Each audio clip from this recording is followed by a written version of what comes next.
Did Panini make Absolute too expensive? Because they sold for 715 on the website and they sold out, surprisingly. If you want my personal opinion, for a set like Absolute where you're really only looking for the kabooms, I think this is just heinously overpriced. I don't disagree, especially when you consider guys like Stroud and Bryce Young and Will Levis. The only like real thing you're gonna hit is their kabooms. I mean, right? So Yeah, I kind of get it because on the one hand, like I just said, those kabooms are probably going to be worth a little bit more because it's one of the nicer things you can get in their rookie years since there are no licensed autos. On the other side, it's like, well, there's no licensed autos, so why would I want to pay that much for a box that doesn't have a CJ Stroud auto? Because the kabooms are king. Downtown's kabooms, the case hits are where it's at.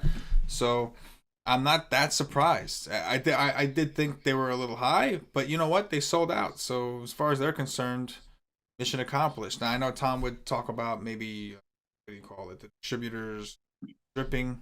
I forgot drip stocking it, like slowly dripping it out. I guess we'll see.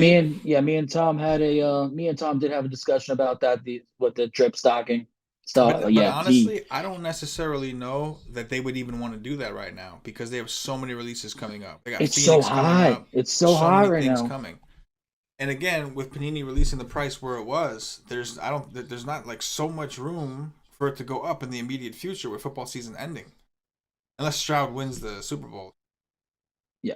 But And Sal made a very good point just here. No checklist either.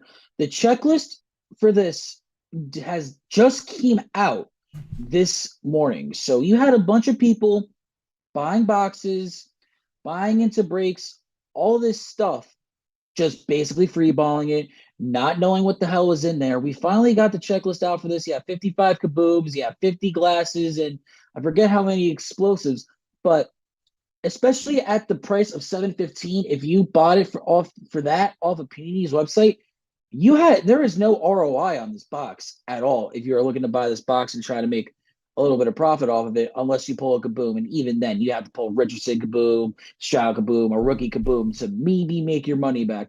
The return of interest on these boxes right now is just absolutely dog shit. And I've seen on the secondary market, these things are going for like 850 a box for a case. It's just like absolutely insane.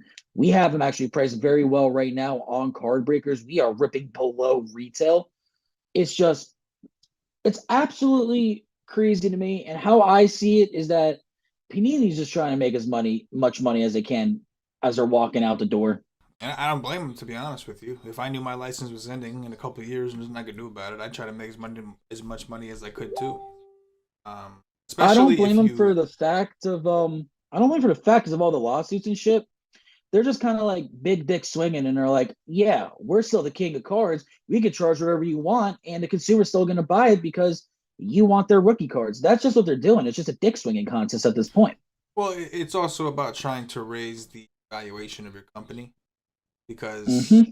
they're even if they don't sell the tops, there might be someone else that might be interested. Some billionaire that thinks he could go around the licenses. Who knows?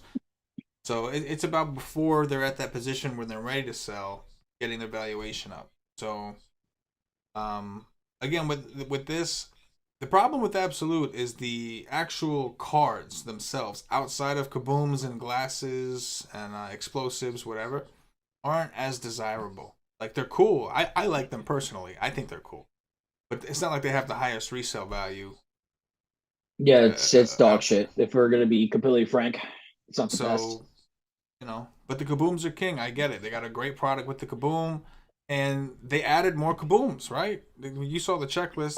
Well, look at the Kaboom checklist. Also interesting, what the checklist is that I was looking at the glasses. There's 50 glasses, but what I found interesting about the glasses, there's a 101 parallel. I do not remember that being in last year's, so that's pretty cool if you ask me. So for your horizontals, you have the gold and green parallel, obviously. For your for your horizontal kabooms, which are 15 of them, you have Mahomes, Herbert, Stafford, Burrow, Tua, McCaffrey, Jay Jetta, Waddle, Hurts, Jacobs, Stroud, Young, Richardson, Bijan, JSN. Nice little selection of rookies there. Would have liked a little bit more on the horizontal, but. And then you have 40 regular kabooms, which I'm going to breeze through here quickly. Jacobs, Jay Jetta, Mahomes, Nick Bosa, Jamar Chase, Tyreek Hill, Justin Herbert, Puka, Jordan Love, Bijan, Burrow, Stroud, Saquon, JSN, Jalen Carter, which is surprising, Zay Flowers, Fields, Stephon Diggs, Josh Allen, Will Levis, CMC, CeeDee Lamb, Jalen Hurts. Dion has one for the Cowboys, which is cool. Payne got one for the Broncos. Travis Kelce, Rodgers, Will Anderson Jr., Bryce Young, Waddle, Aaron Jones, which I don't really agree with that one. Tony Pollard, Purdy's first kaboom, so that's going to be, you're going to want that a lot as well. Terry McLaurin, Michael Irvin, Richardson, Jahmyr Gibbs, Jared Goff, and Max Crosby. It looks like they were really trying to get all of the teams represented as best as they can. So I have a cat here as well. Say hi. It looks like they're trying to get all the teams best represented as they can. No Cleveland Browns though, from what I'm looking at. So they could have cut out some people, and they could have like what's it called? Put a few more teams in there, in my personal opinion. I mean, if you're gonna have 40 cards, you gotta have. I feel like you should have at least all of the teams represented. You know what I mean? Give everyone a fair shot, even if it's like a throwback, like the Peyton. I completely agree. They probably should have made sure every team had one. Oh, speaking of kabooms, we got Manny Kaboom in the building. What's up, brother? Manny K, Manny Cat, Manny. aka Manny No Cap. No. Yes, sir.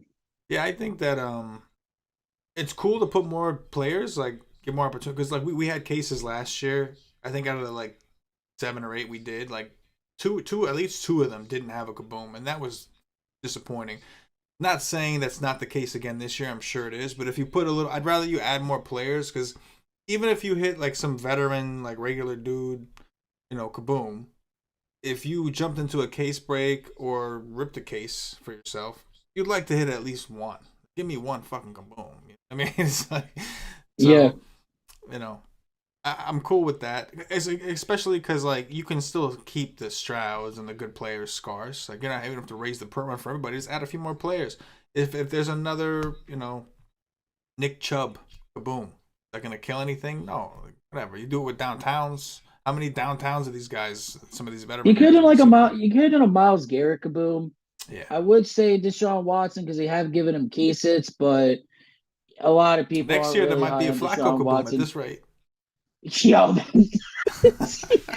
Tom would pay dumb ass money for that kaboom. I already know it. Tom would, if we pulled a Joe Flacco kaboom, I think Tom's gonna be like, screw it, here's $1,000, take it. I think he would actually straight up.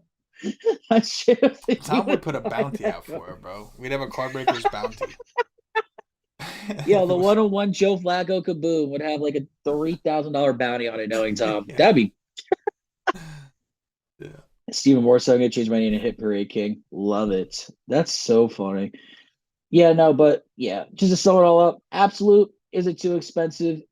Yes. The rebuys right now on it are absolutely insane.